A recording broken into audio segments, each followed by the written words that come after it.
Hi Kitty. Hi. So tell us a little bit about White Peacock.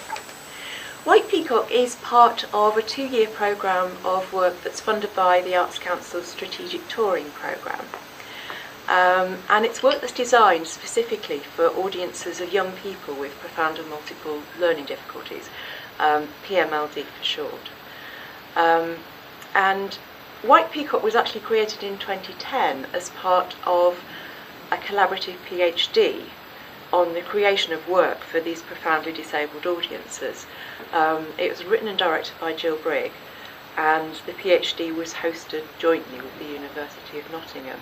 So it's been quite an interesting process making it. We did a very short tour in 2010, and we'd like to make it available nationally to a much wider audience. So tell us a little bit about the story of the show, and it's a very different kind of show as well. So give us a little insight into that. Okay, it's a love story, basically. It's about a young boy who's spending his last night at home before he goes back to his residential special school. And a young girl suddenly crashes into his garden accidentally, thinking it's part of the wood. And so these two young people meet. And so it's about making friends. It's about independence. It's about the transition. It's mostly about the transition, really, from being a child to being an adult. It's just that moment in a teenager's life where they suddenly discover this potential, of meeting somebody and having a relationship with them. So that's essentially the story. And then tell us a little bit about the sensory aspects of the show. The young people go on a journey through the garden. It's set in a garden, and there are various points in the theatre where they can actually explore aspects of the garden. So, for instance, at one end of the theatre there's a pond.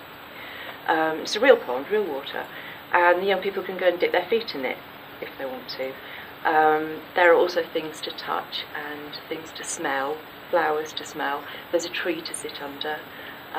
It's night time, so we see the moon. So a lot of the piece is participatory in that way. And it's a particular piece because it's made for audiences of just 6 young people. Each young person has a companion with them, and the companions are crucial because they know the young people's personal languages, because most of these young people aren't verbal. So they can help them interpret the story. They sit together in this specially constructed environment that we've made for them. They can move about from one end to the other, and anybody can. The normal rules of theatre don't apply. If you want to go out and take some time up, you can go out and take some time out. If you want to come in late, you can come in late. If you want to say something or whatever, it's absolutely open. Great. Now this show is part of Nottingham Playhouse Roundabout's 40th year. Tell us a little bit about the 40th year celebrations and how it fits into that. Well, 2013 is a really big year because it's Nottingham Playhouse's 50th anniversary and Roundabout's 40th anniversary. Roundabout was set up by Nottingham Playhouse in 1973, and it was funded by the then Education Committee.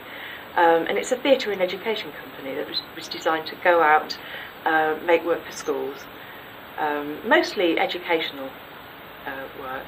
And we're still going 40 years on, and it's going to be a big celebratory year for us, making this very special and fantastic piece of work.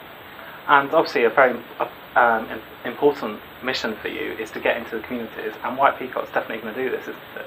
Oh yeah, absolutely. I mean, it's our first big national tour. It's going to go into quite a number of communities, and people will be able to access it in their local theatre, and in some cases in their local school. So we're taking the work right to them.